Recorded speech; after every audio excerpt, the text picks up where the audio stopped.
Judge గారు ఒక ఆయన యెరూషలేము యాత్రకి వెళ్ళాడట. అన్ని తిరిగి గోల్గోతా అనబడిన కపాల స్థలాన్ని ఎక్కుతా ఉంటే, అప్పటి రోజుల్లో కొంచెం ఇబ్బందికరమైన ప్రయాణం ఉండింది. కావాలనే అనుకూలమైన మార్గం ఉన్న యేసుప్రభు ఎక్కినట్టు ఎక్కడానికి ట్రై చేశాడట. కొంత దూరం ఎక్కి ఒక రాయి దగ్గరకు వచ్చి ఆ రాతిని పట్టుకొని ఆ అధికారి తన చుట్టూ ఉన్న వాళ్ళందరూ ఉన్నారన్న సంగతి కూడా వదిలేసి పెద్దగా ఏడుస్తున్నాడట.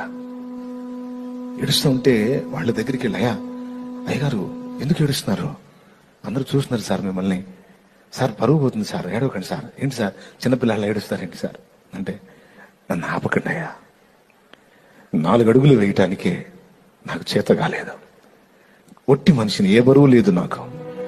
కానీ నా ప్రభు భారభరితమైన సిలువను భుజాన వేసుకుని కాళ్ళ నిండా ముళ్ళు గుచ్చుకుని కాళ్ళకు రక్తసిక్తమై రక్తం కారిపోతూ ఉంటాయి.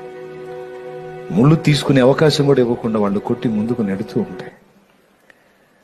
ఈ కపాల స్థలం, ఈ కొండ ఎలా ఎక్కాడో నాకు అర్థమైంది. ఎంత యాతన అనుభవించాడో కదా, నా కోసమే కదా, ఈ పాపాత్ముడి కోసమే కదా అని ఇంకా పెద్ద పెద్దగా ఏడుస్తుంటే విన్న వాళ్ళు కూడా ఏడ్చారట. నిజమే.